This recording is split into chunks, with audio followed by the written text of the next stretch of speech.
मेरे शोध पत्र का विषय है इंद्र विजय ग्रंथ में वर्णित लंका प्रसंग। प्रस्तुत शोध पत्र में आचार्य मधुसूदन ओझा के इंद्र विजय ग्रंथ में वर्णित लंका प्रसंग पर प्रकाश डाला गया है और प्रमाण रूप में श्रीमद् वाल्मीकि रामायण, श्रीमद् भागवत महापुराण, स्कंद पुराण, सूर्य सिद्धांत, बृहत संहिता व सिद्धांत शिरोमणि ग्रंथों के वचनों को उद्धृत किया गया है। पुराण आदि ग्रंथों में पृथ्वी कमल के रूप में वर्णित है जो श्रीमन नारायण की नाभि से उत्पन्न है। यह पुष्कर संभवा पृथ्वी रूपी लोक पद्म 4 पत्रों भारत, केतुमाल, भद्राश्व व कुरु वर्ष से सुशोभित है। ये भूपद्म है चतुष्पत्र। अब समान रूप से 90 अंश से विभक्त इस लोक पद्म में पूर्वी चतुर्थांश भद्राश्व वर्ष में यमकोटि नगरी है, पश्चिमी चतुर्थांश पर केतुमाल वर्ष में रोमक नगरी, उत्तरी चतुर्थांश पर कुरु वर्ष में सिद्धपुरी और दक्षिण दिशा में भारत वर्ष की लंका नाम की महान नगरी है। अब जम्बूद्वीप द्वीप की चर्चा करते हैं। तो पृथ्वी जो है वो पूर्वी और पश्चिमी गोलार्ध रूप से 2 भागों में विभक्त है। पूर्वी गोलार्ध को जम्बूद्वीप कहा जाता है। पूर्वी गोलार्ध के मध्य भाग में हिरण्यशृंग पर्वत से निकलकर पश्चिम दिशा की ओर बहती हुई अराल समुद्र में प्रवेश करने वाली किसी नदी को वेद में यक्ष नाम से कहा गया है।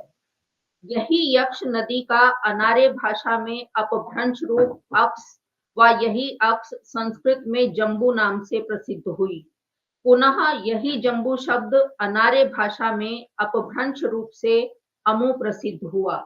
यहाँ अनार्य शब्द जो है वो मधुसूदन ओझा जी आंग्ल भाषा के लिए प्रयुक्त करते हैं।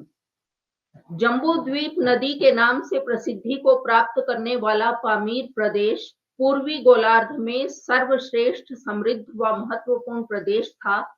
यहाँ निवास करने वाले देवयुगीय पुरुषों का पूर्ण स्वराज था, अतः यह पूर्वी गोलार्ध जम्बूद्वीप नाम से प्रसिद्ध हुआ। वर्तमान काल में एशिया और यूरोप के प्रसिद्ध देश भी अपने उपद्वीपों सहित उसी पूर्वी गोलार्ध में समाविष्ट हैं। इसके विपरीत अफ्रीका और ऑस्ट्रेलिया अपने उपद्वीपों सहित आसुर द्वीप हैं।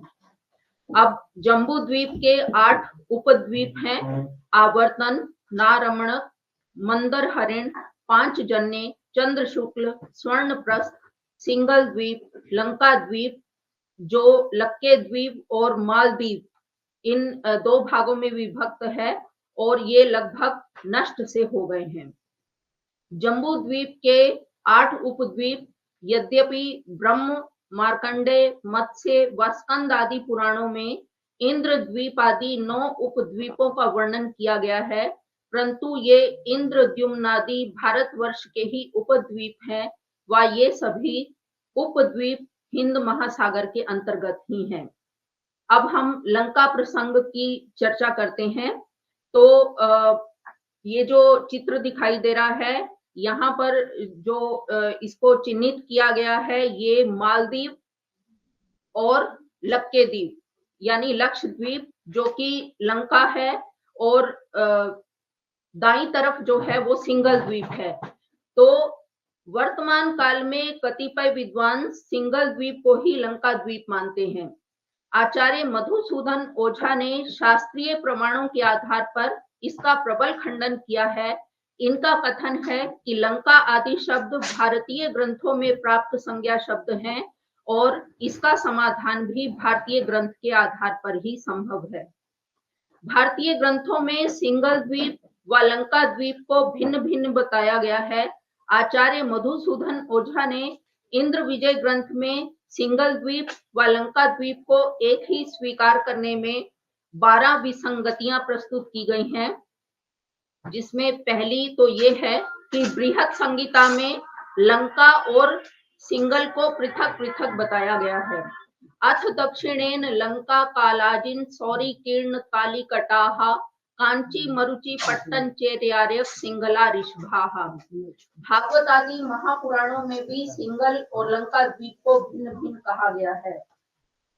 दूसरा, लंका निरक्ष अर्थात अक्षांश रहित है।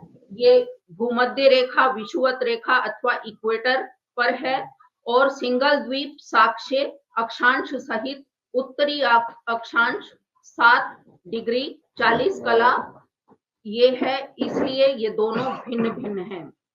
लंका निरक्ष है और सिंगल द्वीप साक्ष्य है। भारतवर्ष प्राचीन काल से ही ज्योतिषीय गणना व खगोलीय विद्या का विश्व गुरु रहा है। इस सटीक नक्षत्र व काल गणना के लिए भारतीय ज्योतिर्विदों द्वारा प्रधान मध्यांतर रेखा जो है ये कल्पित की गई थी। जैसे ग्रीनविच मीन टाइम है, तो ये प्राचीन भारतीयों द्वारा ये भारत से होकर जाती थी, जो लंका और उज्जैनी जाती हुई कुरुक्षेत्र आदि संभाग का स्पर्श करती हुई मेरू पर्वत तक जाती थी। तो ये हमारे ज्योतिषियों की गणना का आधार था और हम ही ने ही ये खोज की कि ये जो मध्यांतर रेखा है ये भारत से होकर जाती है। ये तीसरा जो है ये विसंगति है। लेकिन इसके स्पष्ट प्रमाण जो है सिद्धांत शिरोमणि ग्रंथ के गोलाध्याय में भी प्राप्त हैं। यल्लंकोज्जयिनी पुरोपरि कुरुक्षेत्रादि देशान स्पृशत सूत्रम मेरुगतम बुधैर निगदिता सा मध्य रेखा भुवः। परंतु अपना प्रभुत्व स्थापित करने के लिए विदेशियों ने यह कल्पित मध्यांतर रेखा ब्रिटेन स्थित ग्रीनविच GMT जिसको कहते हैं उस नगर से इसको माना। ग्रीनविच से उज्जैनी नगरी 75 डिग्री 43 कला मिनट पूर्व देशांतर पर स्थित है। अतः भारतीय व पाश्चात्य मध्यांतर रेखाओं में परस्पर 76 डिग्री का अंतर सिद्ध होता है। सिलोन अथवा श्रीलंका नाम से प्रसिद्ध सिंगल द्वीप ग्रीनविच से 80 डिग्री 50 कला लगभग 81 डिग्री पूर्व देशांतर पर स्थित होने से उज्जैनी की अपेक्षा 5 डिग्री पूर्व अक्षांश पर स्थित है। सिंगल द्वीप से कोई भी रेखा उज्जैनी का स्पर्श करती हुई किसी भी प्रकार से नहीं जा सकती है। लंका द्वीप उज्जैनी के सामने से दक्षिण में ग्रीनविच से 76 डिग्री पूर्व देशांतर है। इस प्रकार सिंगल द्वीप लंका द्वीप कदापि नहीं हो सकता। चौथा, सुप्रसिद्ध ज्योतिर्विद भास्कराचार्य ने सिद्धांत शिरोमणि के गोलाध्याय के भुवन कोश में स्पष्ट रूप से प्रतिपादित किया है कि गणित के अनुसार अवंती अर्थात उज्जैनी नगरी जिस निरक्ष देश से पृथ्वी के 16वें अंश पर स्थित है, निरक्ष खा मध्य एवं उज्जैनी के खा मध्यों का एक याम्योत्तर वृत्तीय अंतर को 16 से गुणा करने पर भूपरिधि का स्पष्ट मान हो जाता है। निरक्ष देशात् क्षितिषोडशांशे भवेदवन्ति गणितेन यस्मात् तदन्तरं षोडश संगुणं स्यात् भूमानमस्मात् बहु किं तदुक्तम्। संपूर्ण पृथ्वी की परिधि 360 डिग्री होने के कारण उसका 16वां अंश 360/16 बराबर 22.5 डिग्री उत्तर अक्षांश पर उज्जैनी होना चाहिए। यह निरक्ष देश विषुवत अर्थात भूमध्य रेखा का स्पर्श करने वाला मालदीव लंका द्वीप का भाग के अतिरिक्त सिंगल द्वीप जो वर्तमान श्रीलंका है वो कदापि नहीं हो सकता, क्योंकि सिंगल द्वीप निरक्ष बिंदु पर स्थित है जिससे अवंती नगरी की 22.5 डिग्री पर स्थिति प्रतिपादित नहीं होती है। उज्जैनी 23.10 डिग्री पर स्थित है, अतः सिंगल द्वीप कदापि लंका नहीं हो सकता। पांचवा, वाल्मीकि रामायण के सुंदरकांड के श्लोकों के आधार पर सिंगल द्वीप व लंका का अलग अलग होना भी सिद्ध होता है। ये कुछ श्लोक के अंश दिए गए हैं। यथा योजना नाम शतम चापी कपिरेश खमाप्लुतः योजना नाम शतस्यांते वनराजिम ददर्शसा इत्यादि। ये सुंदरकांड के हैं। इन पद्यों में महेंद्र पर्वत जो उड़ीसा में है, त्रिकूट पर्वत लंका के बीच 100 योजन अर्थात 1287.48 किलोमीटर दूरी का उल्लेख किया गया है। तो ये जो है यह लंका निश्चित ही भूमध्य या विषुवत रेखा पर स्थित होनी चाहिए, क्योंकि 100 योजन की दूरी है, जो भूमध्य रेखा से ही संभव है, और सिंगल द्वीप जो है वो उत्तरी अक्षांश पर है। अब महेंद्र पर्वत विषुवत रेखा से 10 डिग्री अक्षांश पर स्थित है। प्रत्येक अंश 69 मील के गणित से यह 350 कोस या 700 मील या 1126.54 किलोमीटर की दूरी होती है। सिंगल द्वीप तो महेंद्र पर्वत से मात्र 50 कोस या 100 मील या 160.933 किलोमीटर की दूरी पर भी नहीं है। इससे लंका द्वीप व सिंगल द्वीप का भिन्नत्व जो है वो सिद्ध होता है। छठा, वाल्मीकि रामायण के ही उत्तरकांड में लंका की 30 योजन चौड़ाई व 100 योजन लंबाई बताई गई है। 63 योजन विस्तीर्णा, शत योजन मायता। सिंगल द्वीप 135 कोस लंबा और 122 कोस चौड़ा है। इन दोनों द्वीपों के परिणाम को इस तालिका से स्पष्ट किया गया है, लेकिन इस तालिका को देखने से पूर्व हमें कुछ परिमाण जो हैं वो विशेष रूप से ध्यान में रखने चाहिए। जैसे 1 मील बराबर है 1.6 किलोमीटर, 1 कोस 2 मील के बराबर यानी 3.2 किलोमीटर, 1 योजन 8 मील या 4 कोस या 12.8 किलोमीटर के बराबर है। तो इस तालिका में लंका द्वीप का क्षेत्रफल और सिंगल द्वीप का क्षेत्रफल जो है दिखाया गया है। तो लंका द्वीप 400 गुणा 120 कोस है और सिंगल द्वीप 135 गुणा 122 कोस है। लंका द्वीप 800 गुणा 240 मील है, सिंगल द्वीप 270 गुणा 245 मील है। लंका द्वीप 100 गुणा 30 योजन है, सिंगल द्वीप 33.75 गुणा 30.62 योजन है। लंका द्वीप 1287.48 गुणा 386.24 किलोमीटर है और सिंगल द्वीप 434.52 गुणा 394.28 किलोमीटर है। तो यहाँ पर भी हम देखते हैं कि इन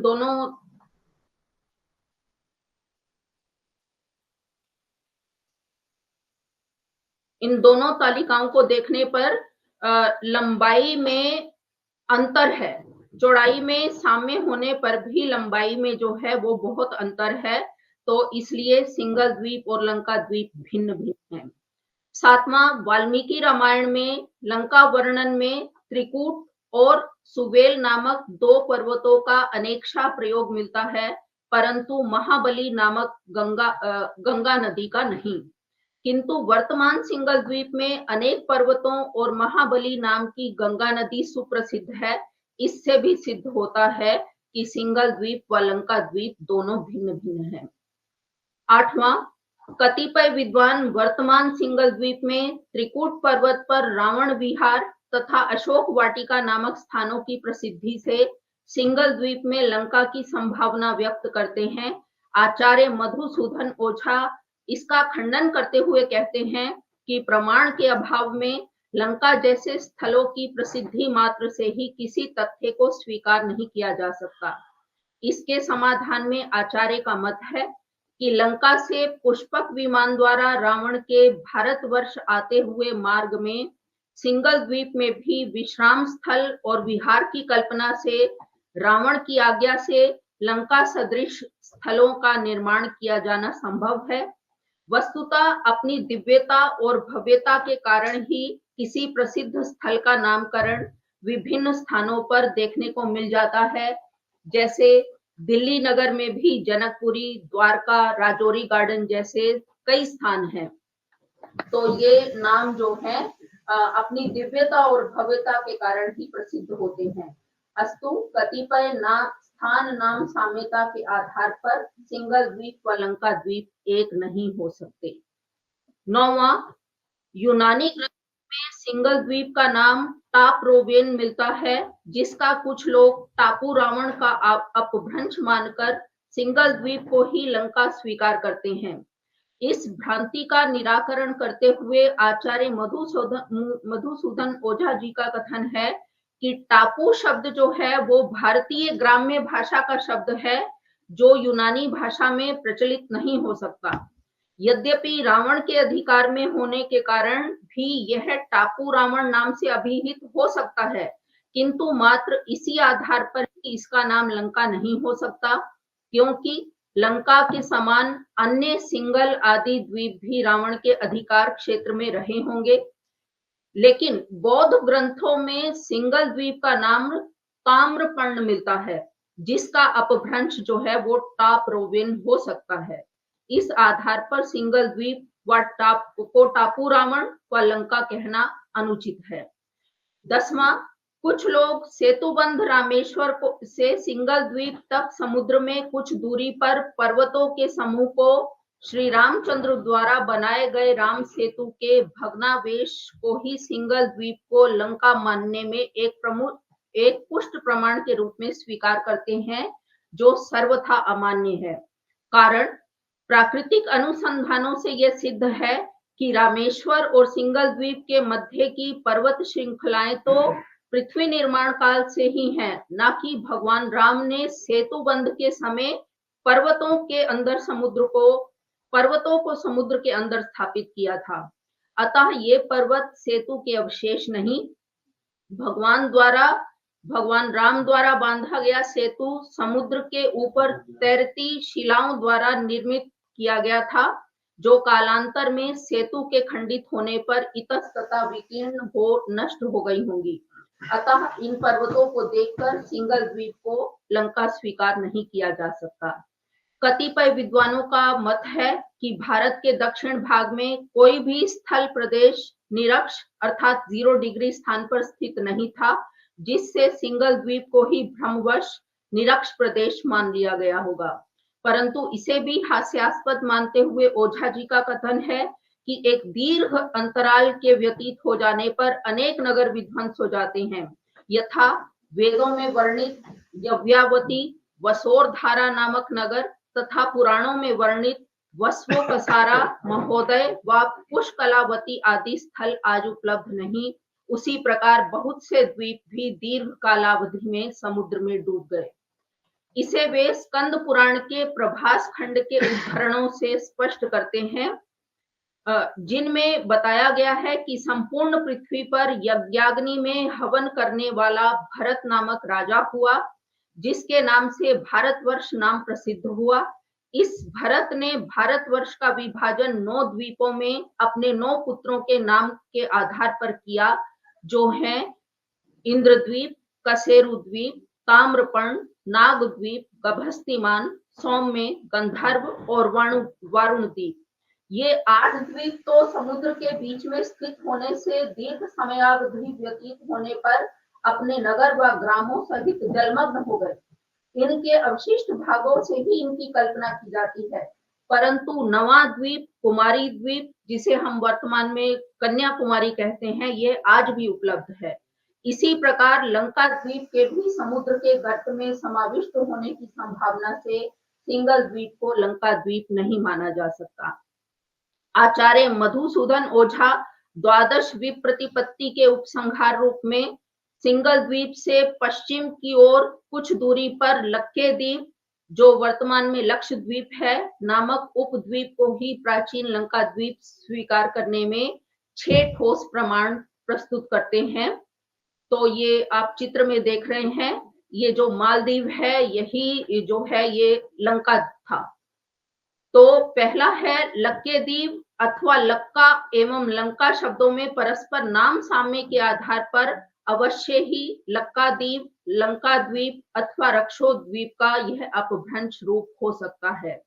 दूसरा, वाल्मीकि रामायण के उत्तर कांड में माली राक्षस के 4 पुत्रों अनिल हर संपाति का उल्लेख है। ये माले कहे जाते थे तथा ये विभीषण के अमात्य व मामा थे। माली राक्षस लंकाधिपति यानी लक्के द्वीप माल्यवान का छोटा भाई तथा सेनापति था। लंकावासी होने के कारण माली का निवास स्थान लंका, लक्केद्वीप अथवा लक्षद्वीप के दक्षिण की ओर निरक्ष देश के समीपस्थ माले द्वीप या माली द्वीप, जो वर्तमान में मालदीव है, यही प्रतीत होता है। इससे भी सिद्ध होता है कि लक्केद्वीप को ही लंका मानना उचित है। तीसरा, यद्यपि वर्तमान में लक्केद्वीप और मालदीव दोनों पृथक रूप से उपलब्ध हैं, तथापि प्राचीन काल में ये लंका के ही प्रांत विशेष थे। इसी लंका द्वीप में प्राचीन काल से ही साल कटंकट जाति के राक्षस निवास करते थे, जिनका वंश क्रम यहाँ दिया गया है। तो प्रहेती हुए साल कटंकट वंश में, उनके पुत्र विद्युतकेश, विद्युतकेश के पुत्र सुकेश, और सुकेश के पुत्र हुए माल्यवान, सुमाली और माली। सुकेश की प्रार्थना पर सर्वश्रेष्ठ शिल्पी विश्वकर्मा ने दक्षिण समुद्र के तट पर त्रिकूट व सुवेल नामक विख्यात पर्वतों में से त्रिकूट पर्वत के बीच के हरा भरा होने से मेघ के समान नील वर्ण वाले शिखर पर इंद्रदेव की आज्ञा से 30 योजन अर्थात 240 मील चौड़ी व 100 योजन यानी 800 मील लंबी लंका नगरी का निर्माण किया। इस लंका नगरी पर साल कटंकट राक्षस राज माल्यवान का कनिष्ठ भ्राता सुमाली प्रधानमंत्री व माली प्रधान सेनापति था। ये तीनों ही अपने शौर्य के अहंकार में दुर्मदांध थे व इनसे पीड़ित प्रजा की रक्षा के लिए भगवान विष्णु ने इन तीनों को राज्यच्युत कर लंका से निष्कासित कर दिया, जिससे ये तीनों पाताल में सपरिवार निवास करने लगे व लंका पर कुबेर ने आधिपत्य स्वीकार कर लिया, स्थापित कर लिया। पश्चात माल्यवान के भाई सुमाली की पुत्री कैकसी का सारस्वत ब्राह्मण महर्षि पुलस्त्य के पुत्र विश्रवा के साथ विवाह होने पर रावण, कुंभकर्ण, शूर्पणखा व विभीषण उत्पन्न हुए। मुनि विश्रवा की वरवर्णिनी नामक पत्नी से कुबेर व राका नामक पत्नी से अहिरावण व महिरावण जुड़वा पुत्रों का जन्म हुआ। अपने दोहित्र के पराक्रम पर गर्वित होते हुए सुमाली की प्रेरणा से रावण ने बिना युद्ध किए ही कुबेर से लंका छीन ली और लंका का राजा बन गया। तभी से लंका में पुलस्त्य वंशीय राक्षसों ने शासन करके साल कटंकट आदि राक्षसों का भी अपने राज्य के अंतर्गत संरक्षण किया। तब इस लंका नगरी को 3 भागों में विभक्त किया गया। मध्य में लंका के अर्ध भाग में त्रिकूट पर्वत पर रावण, कुंभकर्ण, शूर्पणखा और विभीषण के राजमहल बने हुए थे। उत्तर में लंका के अर्ध भाग में रावण की ही जाति के पुलस्त्य वंशीय राक्षस निवास करते थे तथा लंका के दक्षिणार्ध भाग में साल कटंकट जाति के राक्षस, जिनमें माल्यवान, माली, सुमाली मुख्य थे, ऐसे राक्षस निवास करने लगे। इस प्रकार एक ही लंका 3 भागों में विभक्त हो गई व कालांतर में मध्य भाग समुद्र में डूबकर छिन्न भिन्न हो गया, जो इस समय उपलब्ध नहीं है। इसी लंका का उत्तरी भाग नष्ट भ्रष्ट होकर अवशेष रूप से रक्षोद्वीप व अपभ्रंश लक्केद्वीप वर्तमान लक्षद्वीप कहा जाता है। इस प्रकार माले नाम के राजा का निवास स्थान लंका का दक्षिण भाग का भग्नावशेष माली द्वीप कहा जाने लगा, जिसका अपभ्रंश रूप मालदीव कहा जाता है। और चौथा, इन्हीं लक्केद्वीप और मालदीव नामक उपद्वीपों में ही निरक्ष 0 डिग्री भाग सटीक बैठता है। प्राचीन काल में यह लंका नगरी इस निरक्ष प्रदेश के समीप में किसी सुवेल और त्रिकूट पर्वत के मध्य शिखर पर स्थित थी। वाल्मीकि रामायण में इसे 30 योजन या 240 मील या 122 कोस चौड़ा व 100 योजन 800 मील या 400 कोस लंबा बताया है। इससे स्पष्ट होता है कि यह द्वीप तो इससे भी बड़ा रहा होगा, क्योंकि त्रिकूट पर्वत से उत्तर की ओर सुवेल पर्वत की चारों दिशाओं में समुद्र तट पर घाटियों से घिरी हुई इस नगरी के बाहर और भी बहुत बड़ा मैदान था। 5वां, पुरा काल में लंका और उज्जैनी की देशांतर रेखाएं ग्रीनविच भूमध्य रेखा से 75 डिग्री पूर्व देशांतर पर दक्षिण व उत्तर समान सूत्र रेखा पर स्थित होने के कारण लक्केद्वीप और मालदीव दोनों ही लंका द्वीप थे, यह सिद्ध हो जाता है। इस प्रकार आचार्य मधुसूदन ओझा ने इंद्र विजय ग्रंथ के लंका प्रसंग के इस विहंगम विवेचन व शास्त्रीय प्रमाणों से यह स्पष्ट किया है कि लक्केद्वीप व मालदीव आदि ही लंका द्वीप हैं व सिंगल द्वीप यानी वर्तमान श्रीलंका ये दोनों पृथक पृथक हैं। भागवत आदि पुराणों में भी दोनों के अलग अलग अभिधान होने से निसंदेह दोनों पृथक हैं।